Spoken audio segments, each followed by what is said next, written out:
We are picking up with an in-depth study of the Olivet Discourse in Mark chapter 13.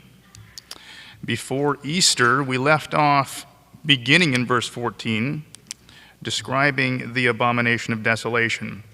We talked about how it pointed forward to Jerusalem's destruction in 70 AD. We also talked about how it very clearly pointed back to a prior abomination of desolation that had already occurred by that point.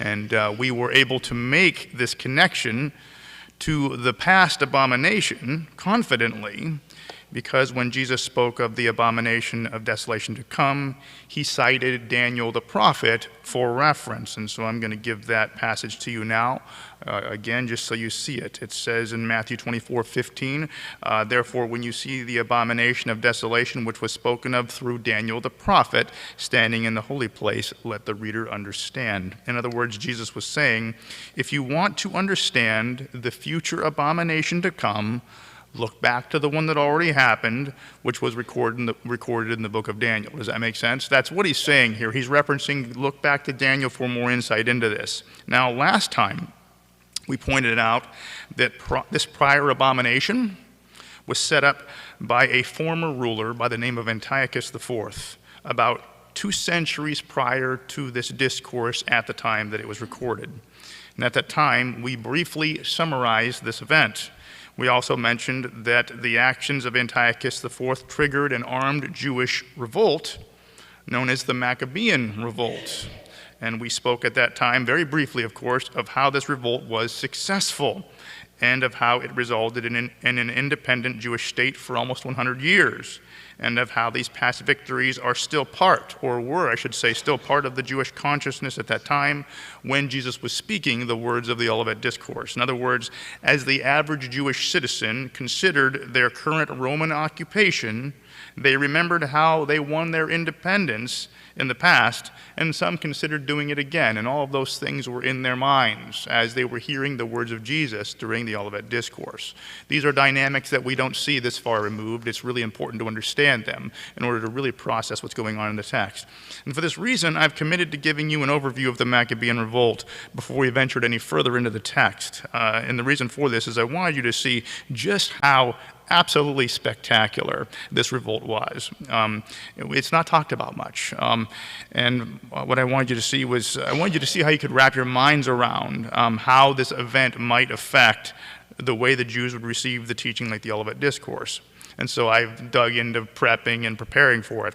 However, as I set out reading and preparing for this study, something caught my attention that I hadn't noticed before, and this is basically what I saw. I saw that the book of Daniel talks about Antiochus IV an awful lot, more than I realized. It talks about Antiochus IV a lot. That is to say, the whole book builds up to him. The whole book, in a way, culminates in him. Even the parts that are not about him directly, like Daniel in the lion's den and Shadrach, Meshach, and Abednego in the fiery furnace, these were all designed to prepare the reader for how to respond to Antiochus IV. It literally all builds right up to that. I did not realize how intertwined all that was until this time as I was digging into all these details. In other words, the whole book of Daniel is about how to respond to the abomination of desolation set up by Antiochus IV. There is also clues and hints in Daniel that there are more abominations to come. It's not just about him. It clearly points beyond that, as the Olivet Discourse does. But in a very real sense, it's pointed towards how to respond to the abomination of desolation, and in particular, the one that came from Antiochus. Furthermore, Jesus in the Olivet Discourse taught his followers to respond to the upcoming abomination of desolation in 70 AD in the same way that Daniel taught the people in Antiochus' day to respond to him. And that's why Jesus referenced Daniel when he spoke of the abomination of desolation. The point I'm saying here is that, again, Jesus is in the Olivet Discourse teaching his followers to respond to the abomination of desolation that is to come for them in the same way that Daniel taught the people of his day to respond to Antiochus. That's what's going on here. The connection is huge. I didn't realize how huge it was. It's going to come up over and over again, and that's why I wanted to lay some foundation here. With this in mind, before we look at the Maccabean Revolt, we're going to look at Daniel's build-up to it first, and then we will look at the Maccabean Revolt. I promise you I'm going to give you this study. I just Well, I wanted to get it right this time. And so, again, this Maccabean revolt is going to be an optional supplemental study. I'm not going to give this study in the service. It's everything about it's historical. There are no biblical texts devoted to the Maccabean revolt whatsoever, except for the apocryphal books of 1st and 2nd Maccabees. And I believe there's good reason why they're not really in the canon of Scripture itself. And once we get through those two things, we're going to resume the narrative in Mark 13:14. And by doing this, everything Jesus says in the Olivet Discourse should make a lot more sense as we're unpacking it. Again, as we look closely at the book of Daniel, everything in it builds up to and culminates in Antiochus IV and the abomination that he sets up and his unparalleled persecution of the Jews at that time. And the point of it all is to teach God's people how to remain faithful in the midst of persecution, and how to, it basically also reminds them of how God is always faithful to preserve his people throughout adversity. So it's teaching us how to respond to persecution, and it's reminding us the way God faithfully carries his people through all aspects of adversity and brings them out the other side. He is faithful that way. He always has been, he always will be. The book of Daniel does this via two sections. So the first section is called the court tales. Honestly, you might call it the accounts of when Daniel was serving in the courts of the kings of Babylon and Persia in chapters 1 and 6. But there are also his prophecies in chapters 7 and 12, which tend to bring a lot more adult Bible study. I feel like I remember going over the court tales in Sunday school. And then we would have adult Bible studies on the book of Daniel in the prophecy section. Now, obviously, we can't read the entire book of Daniel in one sitting, but what I want to do now is read through portions of the most notable prophecies that pertain to Antiochus IV. And then I want to show them to you using maps and images. And in the process, we're going to see both God's faithfulness to preserve his people throughout the centuries, and we're also going to see how we got from ancient Israel to Israel under the Seleucid kingdom, where Antiochus comes into play. And finally, I want to briefly reference the accounts of Daniel when he was at court and see how the messages there tie into how we respond to the abomination of desolation. So we're going to do some reading, okay? This is a decent amount, but I think it's worth just going ahead and doing that. So we're going to begin with Daniel chapter 7. Just grab your Bibles, pull them out, follow along with me. I'm going to do my best to read through these things. We're not going to break down we're going to try to take the 30,000 foot view here, overview. We're not going to dig into the nitty gritty of anything here. But first we're going to read from Daniel 7, verse 1. In the first year of Belshazzar, king of Babylon, Daniel saw a dream and visions in his mind as he lay on his bed. Then he wrote the dream down and related the following summary of it. Daniel said, I was looking in my visions by night, and behold, the four winds of heaven were stirring up the great sea. And four great beasts were coming up from the sea, different from one another. The first was like a lion and had the wings of an eagle. I kept looking until its wings were plucked, and it was lifted up from the ground and made to stand on 2 feet like a man, and a human mind was also given to it. And behold, another beast, a second one resembling a bear. And it was raised up on one side, and 3 ribs were in its mouth and between its teeth, and thus they said to it, Arise and devour much meat. After this I kept looking, and behold another one, like a leopard, which had on its back 4 wings, and a bird, and a beast also had 4 heads, and dominion was given to it. And after this I kept looking in the night visions, and behold, a 4th beast, dreadful and terrifying, and extremely strong, and it had large iron teeth. It devoured and crushed and trampled down the remainder with its feet, and it was different from all the beasts that were before it, and it had 10 horns. Now follow along with me. We're going to go to verse 15 now. As for me, Daniel, my spirit was distressed within me, and the visions in my mind kept alarming me. I approached one of those who were standing by and began asking him the exact meaning of all of this. So he told me and made known to me the interpretation of these things. These great beasts, which are 4 in number, are 4 kings who will arise from the earth. But the saints of the highest one will receive the kingdom and possess the kingdom forever for all ages to come. Then I desired to know the exact meaning of the 4th beast, which was different from all the others, exceedingly dreadful, with its teeth of iron and claws of bronze, and which devoured and crushed and trampled down the remainder with its feet.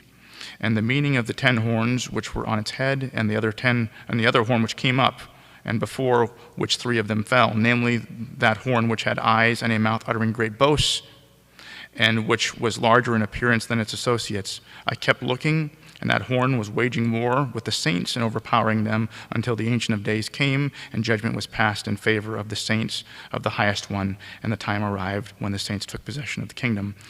Thus he said, the 4th beast will be a 4th kingdom on the earth, which will be different from all the other kingdoms, and will devour the whole earth and tread it down and crush it. As for the 10 horns, out of this kingdom 10 kings will rise, and another will rise after them, and he will be different from the previous ones and will subdue 3 kings. He will speak out against the Most High and wear down the saints of the Highest One, and he will intend to make alterations in times and in law, and they will be given into his hand for a time, times, and half a time, and by the court will sit down for judgment, and his dominion will be taken away and annihilated forever. And we're going to stop there. What we see here, this passage begins with the kingdom of Babylon, and it ends with a horn stemming from a subsequent kingdom that wages war against the saints. There are aspects of this. I realize this is going to be the most troubling prophecy because most of you are accustomed to hearing the 4th kingdom as Rome, but there is a possibility that 4th kingdom is also the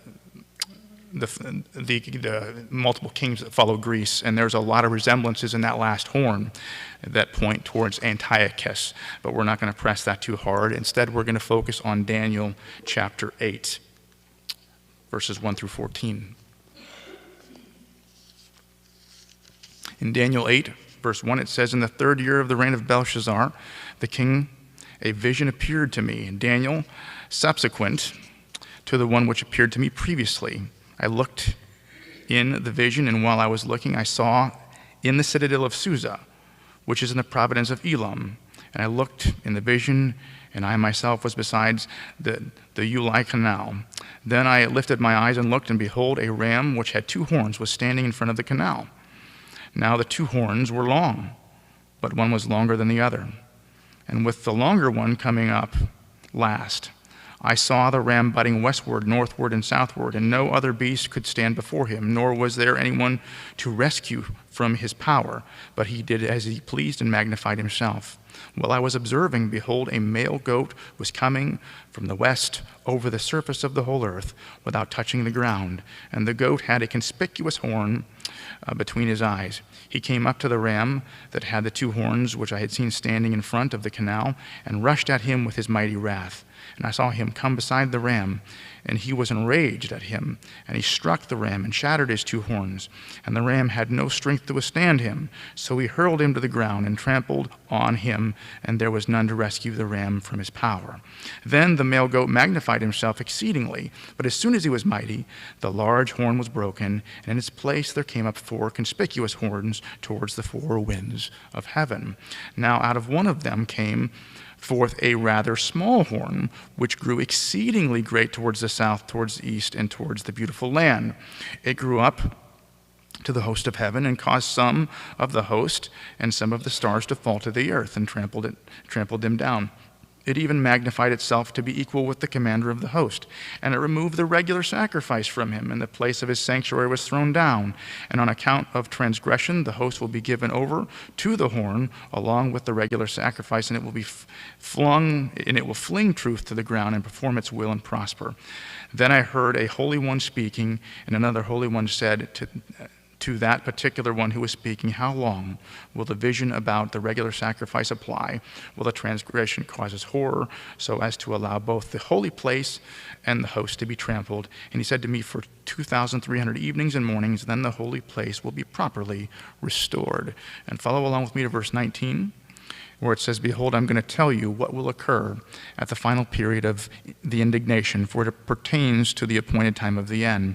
The ram, which you saw with the 2 horns, represents the kings of Media and Persia. The shaggy goat represents the kingdom of Greece, and the large horn that is between his eyes is the first king The broken horn and the four horns that arose in its place represent four kingdoms, which will arise from his nation, although not without his power. In the latter period of their rule, when the transgressors have run their course, a king will arise, insolent and skilled in intrigue. His power will be mighty, but not by his own power. He will destroy to an extraordinary degree and prosper and perform his will. And he will destroy mighty men and the holy people, and through his shrewdness, he will cause deceit to succeed by his influence. He will magnify himself in his heart, and he will destroy many while they are at ease. And he will even oppose the prince of princes, but he will be broken without human agency. And we'll stop there. All right, now lastly, we're going to go to Daniel 11. And I put down that I'm going to read 1 through 39, but I'm not going to. I'm going to try to jump and skip a little bit. I just want to give you an idea of the stuff that's being talked about here. And you can go back and read these things on your own. But in Daniel 11, in the first year of Darius the Mede, I rose to be an encouragement and a protection for him. And now I tell you the truth, behold, 3 more kings are going to arise in Persia. Then a fourth will gain far more riches than all of them. And as soon as he becomes strong through his riches, he will arouse the whole empire against the realm of Greece. And a mighty king will arise, and he will rule with great authority and do as he pleases. But as soon as he is risen, his kingdom will be broken up and parceled out to the 4 points of the compass, though not to his own descendants, nor according to his authority which he wielded, for his sovereignty will be uprooted and given to others besides them. Then, in verse 5, the king of the south will grow strong, along with one of his princes, who will gain ascendancy over him and obtain dominion. His dominion will be a great dominion indeed. And after some years they will form an alliance, and the daughter of the king of the south will come to the king of the north and carry out a peaceful arrangement. And she will not retain her position of power, nor will he remain with his power, but she will be given up along with those who brought her in, and the one who sired her, as well as he who supported her in those times. What I'm going to do now is I'm going to skip along a little bit. I think I'm going to skip all the way to verse 29. But I'm going to summarize for you here that you're going to see the king of the north do this, the king of the south do this, the king of the north do this, the king of the south do this. And there's lots and lots of details there. But for the sake of time, we're going to go ahead and skip to verse 29. At the appointed time, he will return and come to the south. But this last time, it will not turn out the way that it did before, for ships of Kittim will come against him. Therefore, he will be disheartened and will return and become enraged at the Holy Covenant and take action. So he will come back and show regard for those who forsake the Holy Covenant. Forces from him will arise, desecrate the sanctuary fortress, and do away with the regular sacrifice, and they will set up the abomination of desolation. By smooth words, he will turn to godlessness those who act wickedly towards the covenant. But the people who know their God will display strength and take action. Those who have insight among the people will give understanding to the many. Yet they will fall by the sword and by flame, by captivity and by plunder for many days. Now when they fall, they will be granted a little help, and many will join with them in hypocrisy. Some of those who have insight will fall in order to refine, purge, and make them pure until the time of the end, because it is still to come at the appointed time. And we're just going to stop there. No, we're going to read verses 36 through 39, then we're going to stop. Then the king will do as he pleases, and he will exalt and magnify himself above every god, and will speak monstrous things against the God of gods, and he will prosper until the indignation is finished. For that which is decreed will be done. He will show no regard for the gods of his fathers, or for the desire of women, nor will he show regard for any other god, for he will magnify himself above them all. But instead he will honor a god of fortresses, a God whom his fathers did not know. He will honor him with gold, silver, costly stones, and treasures. He will take action against the strongest of fortresses with the help of a foreign god. He will give great honor to those who acknowledge him and will cause them to rule over many, and he will parcel out land for a price. Verses 40 through 45 talk about his end, and we're going to stop there. I read to you Daniel 7 because it talks about Babylon, and it mentions this evil ruler to come, although it's a little bit more confusing there with the last nation. But when we go into Daniel chapter 8, we see it zooming in a little bit. And it begins in Daniel chapter 8 with the kingdom of Persia. And it ends with a subsequent ruler from a subsequent kingdom, that is Greece, that will temporarily stop regular sacrifices and offerings of God's people. Did you guys recall seeing it there? In Daniel 8, we see him talking about that. This sounds very much like the same person as Daniel 7, except for it's more clearly describing Antiochus 4. And then in Daniel chapter 11, the passage begins part of the way through the Persian kingdom, and it blows right through the remaining Persian kings and Alexander the Great, summarizing them in just a couple of verses. And then it zooms in with a laser focus on the successors of Alexander. And it does so with historical detail so precise and so accurate that many scholars actually believe it couldn't have been predictive prophecy. I'm not saying that, and I'm not saying that here. I'm just saying there's actually quite an argument that it couldn't even be predictive because of how precise Daniel 11 is with all of the details that unfolded. It is fantastic to read. It ends with very specific details about Antiochus IV and his abomination of desolation and his persecutions of God's people, which we talked about. And that's what now that we've read through that, what we're going to do now is we're going to look at what Daniel is describing in these passages using maps and images. This way we can better see what we're reading. I know there's a lot of reading, but now we're going to look at it in an image form. Everything Daniel is prophesying here is centered on the nation of Israel. And this is especially true in Daniel 11, which we're going to soon see. But with this in mind, we're going to begin zoomed in on Israel during the united monarchy of David and Solomon, and then we're going to progressively zoom out to capture what Daniel is describing in chapter 7 and 8. And then we're going to zoom closer again to capture what Daniel is describing in chapter 11. Okay, and so buckle up, here we go. All right? This is the kingdom of Israel as it stood in the days of King David. And, there's some landmarks there that I don't know if you're going to be able to see it up on the board, but, there's the Dead Sea in the south. And there's the Sea of Galilee in the north, and there's the Jordan River connecting them, and there's Israel's territory on both sides of the river at that time. This is basically the old glory days of Israel. This is what Israel looked like through the end of the reign of Solomon, except Solomon even had some annexation going on with some of the neighboring nations there. But this is back during the glory days, if you will, of old Israel. But unfortunately, following the reign of Solomon, Israel's northern tribes rebelled against Solomon's son Rehoboam. And the result was a divided kingdom with 10 tribes forming a northern kingdom and 2 tribes, that is to say Judah and Benjamin, remaining loyal to the house of David and forming a southern kingdom. And it looked something like this, the same general territorial breakdown, but 2 nations. And both of these kingdoms were part of original Israel, but they were at this point independent of one another, and they remained at war with one another most of the time, with the exception of a brief period of time during the reign of Jehoshaphat, where he kind of had an alliance with Ahab, which almost destroyed David's line. But we're going to zoom out now and talk about the first world power to have a significant effect upon the land of Israel. This one came up prior to Babylon. It is not mentioned in Daniel, but we're mentioning it now just to get a running start as we go in. This was the nation of Assyria. And the red circle, are you guys able to see the red circle that just came up? I wasn't sure if you guys would be able to see it or not. Tell me if you can't see what I'm talking about, but the red circle is where Assyria began. And everything in green marks the Assyrian Empire at its greatest extent over the years and years and years that they expanded. Israel is right about there. You guys see it? That's where Israel is at in regards to the Assyrian Empire. And note how it was engulfed by Assyria as they conquered and expanded. Now, just going back for a second, do you recall how Israel was divided into northern and southern kingdoms? We just talked about that, right? The northern kingdom fell to Assyria as they expanded. As that green wave was just expanding, the northern kingdom fell to them. They were carried off, and the northern kingdom ceased to exist at that point.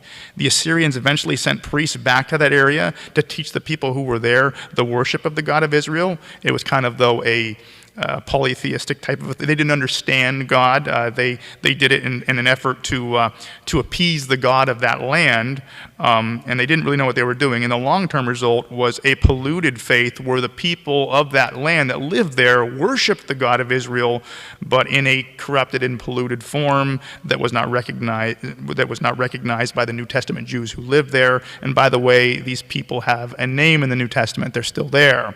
Do you guys know the name of the people? They're called the Samaritans. All right, the Samaritans are what's left of the northern kingdom. That's what became of the northern kingdom after it was wiped out. However, the southern kingdom managed to hold out against Assyria. When Assyria came through and wiped everything out, the southern kingdom held out. And I don't know if you're able to see it on this map, but there is Judah there. It's like in yellow. There was a big showdown between Assyria and Judah as they were going through there, and it took out the northern kingdom. There was a big showdown between Assyria and Judah that took place during the reign of King Hezekiah. And during that time, Sennacherib invaded Judah, surrounded Jerusalem, and defied God as he taunted them. And in response, the scriptures say that God sent an angel into their camp and basically killed their whole army as they slept. And with his army gone, Sennacherib had no choice but to retreat and to leave Judah standing. And these events are recorded in 2 Kings 18 and 2 Chronicles 32. And so going into the Babylonian period, the northern kingdom was gone, but the southern kingdom, which I just put up there in another circle, is still standing. And God preserved Israel through the conquest of Assyria in this way by keeping that one little island open in the Sea of Green, and that one little island was the nation of Israel. But eventually Babylon was conquered. Eventually Babylon conquered Assyria, And this is the first world power that Daniel mentioned. It was the lion with wings like an eagle in chapter 7. Babylon began right about here, and eventually took possession of most of the land that Assyria once had. But note that they didn't really take Egypt, but they did venture further into the Sinai Peninsula than the Assyrians did. The land of Israel is here, okay? And unlike the days of Assyria, Judah was unable to hold out against Babylon. Judah eventually fell to King Nebuchadnezzar, and they were carried off to Babylon. However, unlike the northern kingdom, God preserved them as a nation in captivity. The people of Judah were able to retain their religion and their national distinctiveness, though they spent more than half a century away from their homeland. And so are you guys familiar with King Zedekiah and how he fell? And are you familiar with the book of Jeremiah and the weeping prophet? These are all recording the times when Israel was on its last legs and it was just about ready to fall. And then there's Ezekiel, who was prophesying in captivity already, and Daniel. This is prophesying in captivity. This all harkens back to when Israel fell to Babylon. All right.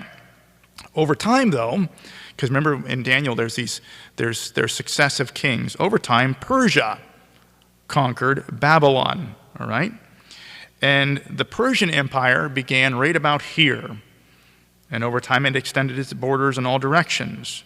And what you're looking at up here on the board is the Persian Empire to its greatest extent. But this is where it's helpful to look at things on a map sometimes, because it's very interesting to see some of these things. Remember, this is the Babylonian Empire at its greatest extent. This is what it was like at its greatest extent. All right?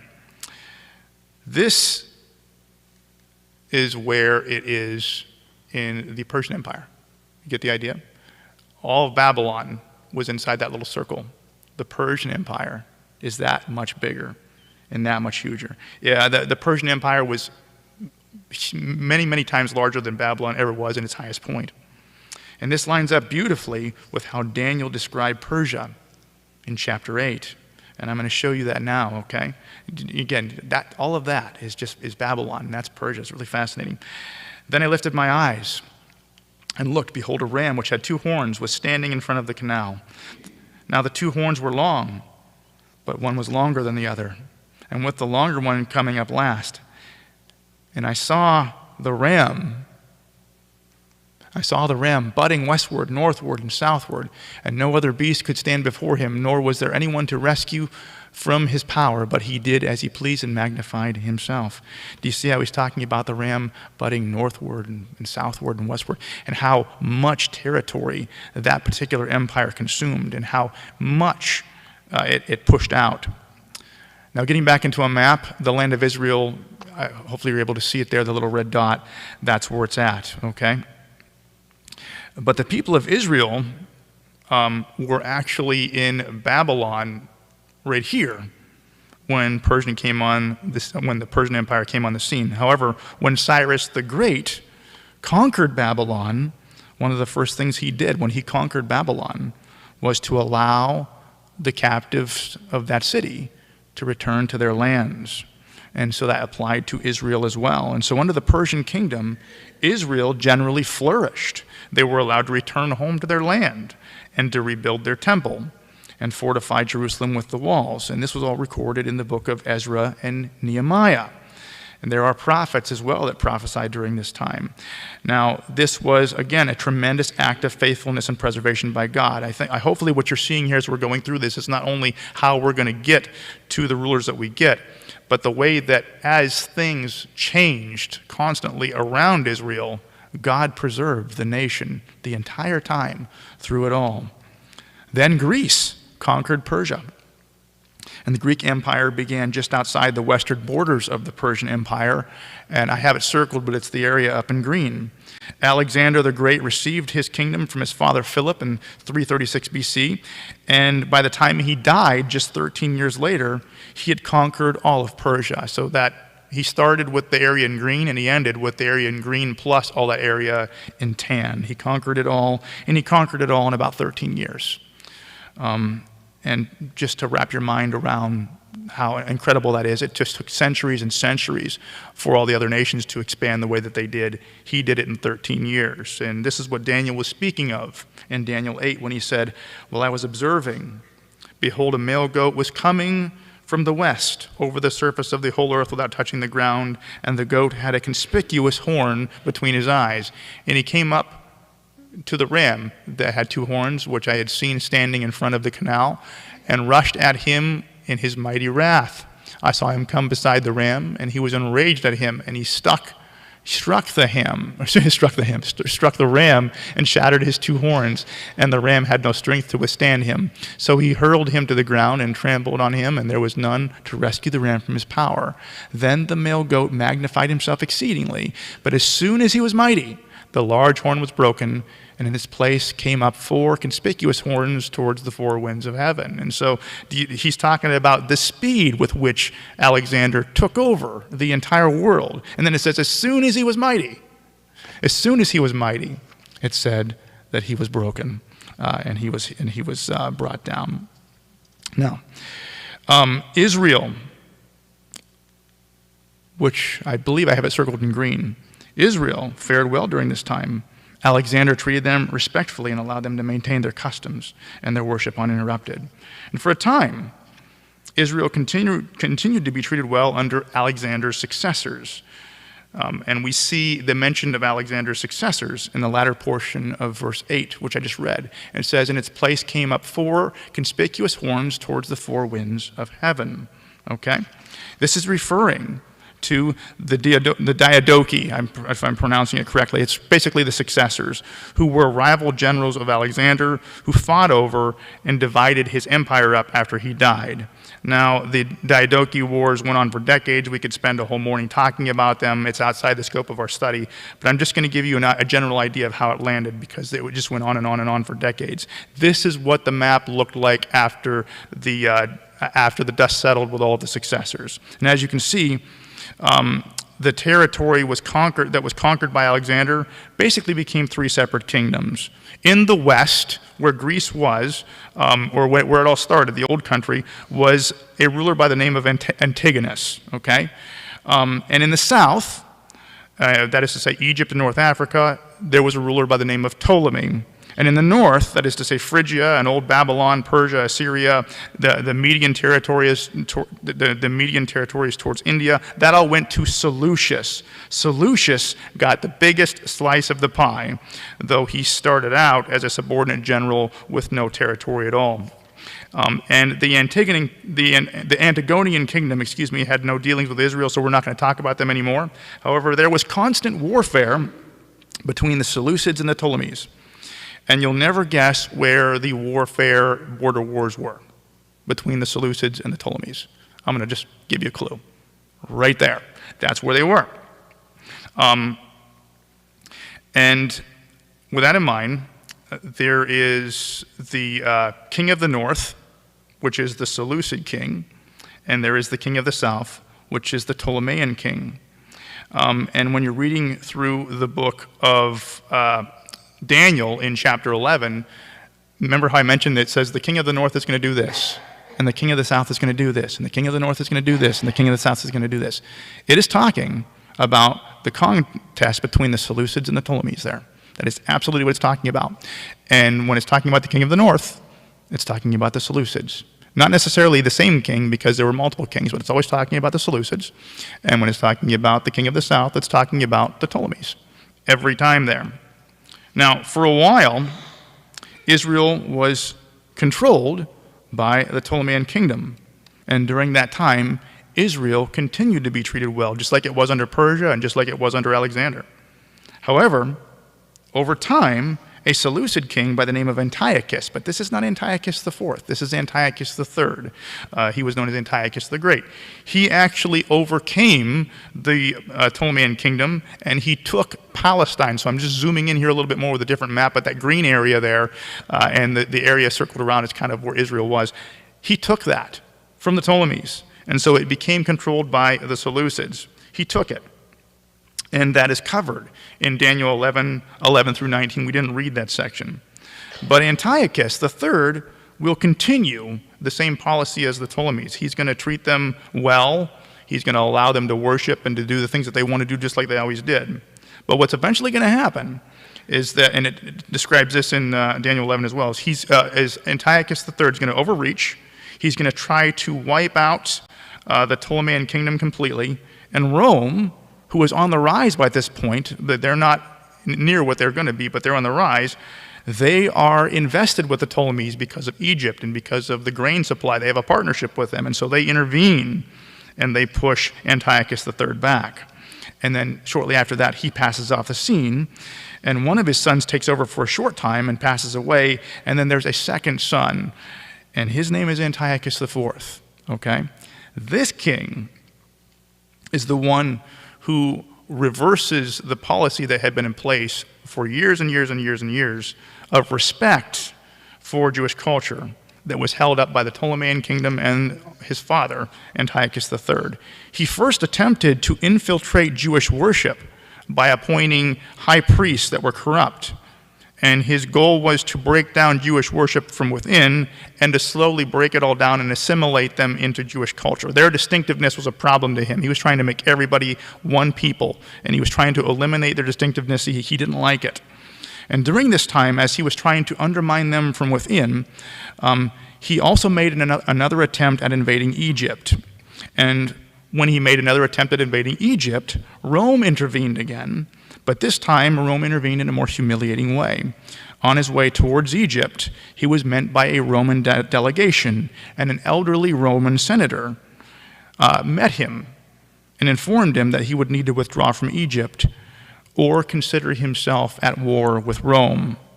And Antiochus responded to this elderly gentleman, who was a senator, by saying, "I need to think about it and discuss it with my advisors, and I'll get back to you." And it's a pretty famous account. At that time, this elderly Roman senator drew a circle around him with a stick in the dirt and basically said, "Take all the time you need, just have the answer by the time you step out of the circle." And he was basically humiliated, and he had to capitulate, and he had to turn back.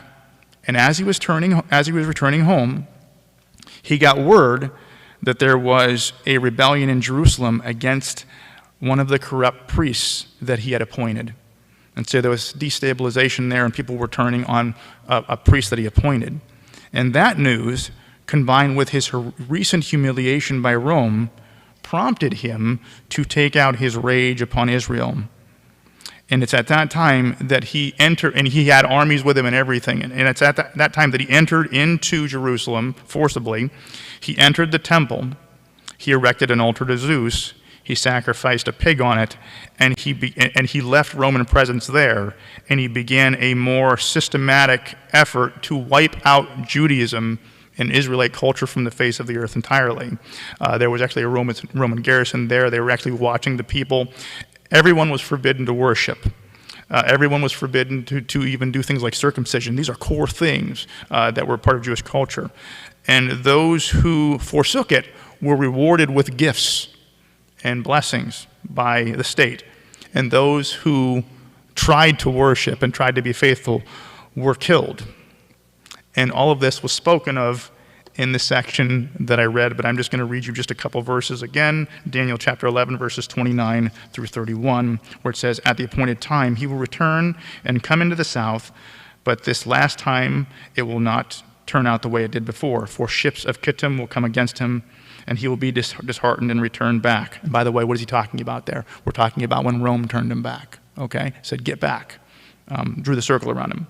And he will become enraged at the Holy Covenant and take action, and he will come back and show regard for those who forsake the Holy Covenant. And so he's taking rage against Israel, but he's showing favors and gifts to people who forsake. It says that he will rise at that time and desecrate the sanctuary fortress and do away with the regular sacrifice, and they will set up the abomination of desolation, okay? This is all spoken of in Daniel 11. And so this, what I'm describing now, this systematic attempt to completely wipe out the Jews and their religion and the God of Israel, the faith of the God of Israel, that was done by Antiochus IV. And it was done in a systematic way that had not been seen before. That is what triggers the Maccabean revolt, which we're going to talk about next time. But before we talk about the Maccabean revolt itself, we need to ask ourselves the question, and the question goes like this: how did Daniel respond in times of intense persecution? Because again, he's mapping out that the whole reason we're going through that is because that's the way what Daniel did. He mapped out for us the way that God preserved his people all the way through everything. As the world was turning over in itself, God's people were brought through it miraculously every time because God preserved them. We saw those in the prophecies, but at the same time, we have these court accounts where it's more specifically talking about Daniel himself and experiences that he had and companions around him where they were forced to bow down and to worship idols. How did they respond in those moments? Did they take out a sword and did they call for revolution, or did they do something different? And we're not going to read the accounts right now because I feel like this is Sunday school material time. You know what I'm saying? This is warm and fuzzies for me. But I think back to Daniel chapter 1 and how when he began in the court of the king, he chose not to defile himself with the king's meat. Remember that? And he asked for the ability not to eat it, but the people that were over him were afraid of what might happen if the guy started looking sickly. So he says, let me eat vegetables for a while, and we're going to let God do his thing, and let's see if I prosper. And remember, he ate vegetables, and he thrived, and God preserved him. And he chose not to obey, but God protected and preserved him as he didn't obey the command to eat the king's meat, although that was a more passive thing. Where we see this more actively happening first is in Daniel chapter 3. And in this chapter, it's interesting because Daniel's not in it. Daniel's away. But there's three other people, companions of his, named as Shadrach, Meshach, and Abednego, or Rakshak and Benny, if you know what I'm talking about, right? And in their particular case, there was a golden image raised up and a command for the entire city to bow down and to worship this image every time the music played, remember? Yeah. They were not given an option. You will do this. And what did the guys do? Did they pull out a sword and say, revolution? or did they not obey? Follow me? They didn't obey. And they were brought before the king. And I actually didn't take the time to put it up there, but the response of Shadrach, Meshach, and Abednego when they were asked to bow down was something along the line of, God's able to save us from this furnace, from this fiery furnace. But even if he doesn't, we're never going to bow down to your statue. You know what I mean? It's just, there was a firm resistance, but it was not a violent resistance. They just stood firm and they let God fight for them. And what happened? The furnace was kindled up to 7 times hotter. It was so bad that it was even killing the people that tried to put them in. They went in, God preserved them, they came out the other side. What's the message? Trust God, remain faithful, he will protect you. That was the message. And then, of course, there's Daniel chapter 6. And by this time, he's in the court of the Persian kings. No longer, Babylon had already fallen by this point. And he prayed 3 times a day, facing Israel, facing the old land. And Daniel had enemies by this time who were jealous against him. And they kind of set things up. They trapped the king, basically, into a situation where he would have to throw Daniel into a lion's den if he was caught praying. And sure enough, that's what happened. And so he absolutely refused to stop praying, even though he was faced with a decree to do it. He did it anyway. And he was brought before the king. He was thrown into a den of hungry lions. And what happened? God protected him. He sat there with him all night. He came up in the morning. He was speaking and that he was all well from within. And so in every case, he absolutely 100% disobeyed, but he did so peacefully, and he trusted God to fight for him. And guess what? God did.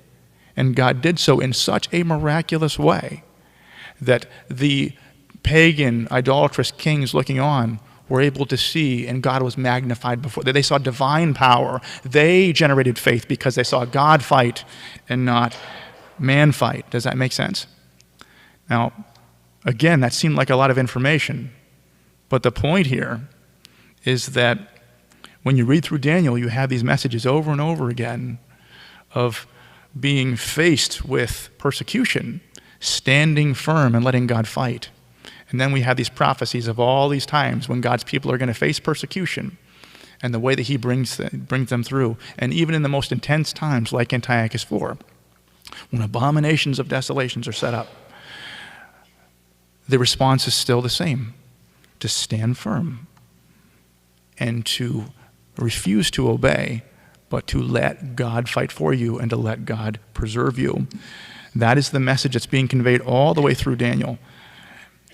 And Jesus, in the Olivet Discourse, referenced the book of Daniel for that reason, because he's referencing the abomination of desolation that is to come in their time. And he's telling them how to respond to it in the same way that Daniel did. He's saying, do it the same way that Daniel did. That's going to come out more clearly first. But in order for us to be able to go through that text, now I need you to see now that we have the message of Daniel, the reference to Daniel.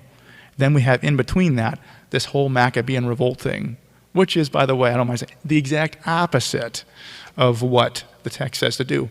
However, it's also intensely successful. And so what do we do with all that information? That's for next time. That's for on the 21st, okay? Stay tuned.